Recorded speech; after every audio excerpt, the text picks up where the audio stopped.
Food jihadi గురించి మనం మాట్లాడుకుంటే ఫ్రూట్స్ ని కూడా వాళ్ళు ఇంజెక్షన్ చేస్తా ఉన్నారు. ఇంజెక్ట్ చేసిన తర్వాత ఎవరైతే మెయిన్ గా హిందువులకే ఆ ఫ్రూట్స్ ని ఇవ్వడం.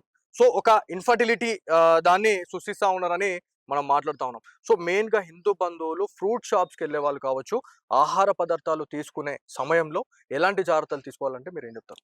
ఖచ్చితంగా నేను ఇప్పుడు గాదు, గత 5, 6 సంవత్సరాల నుంచి మేము జెప్తున్నాం. మీరు కొనే వస్తువు ఎక్కడ కొంటున్నారో ఒకసారి మీరు ఆలోచన చేసి కొనండి. ఎందుకంటే ఆ వస్తువులు వాడు ఎట్లా ఒక ఇంజేటే కాదండి. ప్రతి ఫ్రూట్ కావచ్చు, ప్రతి వస్తువు కావచ్చు వాడు ఉంచి అంటే ఉంచుతా ఉన్నారు. ఉంచి యెస్. వాళ్ళు అవును. చేస్తారు. మనం అన్ని వీడియోలు చూసినాక కూడా వాళ్ళ దగ్గర కొనడం అనేది మన తప్పది. యెస్. అంటే పబ్లిక్ అవేర్‌నెస్ రావాలని నేనంట. ఇప్పుడు నాలాంటోడు వీడియోలు తీసి చెప్పడము, లేకపోతే చూసి బాగుందని సపోర్ట్ కొట్టడమో కాదు. ఫస్ట్ మన ఇంట్లో నుంచి స్టార్ట్ కావాలి. ఇంప్లిమెంట్ చేయాల్సిందే ఖచ్చితంగా మనం నా ఇంట్లో నుంచి నేను ఇంప్లిమెంట్ చేసుకోవాలి. నీ ఇంట్లో నుంచి నువ్వు ఇంప్లిమెంట్ చేసుకుంటే తప్ప కన్ఫర్మ్‌గా.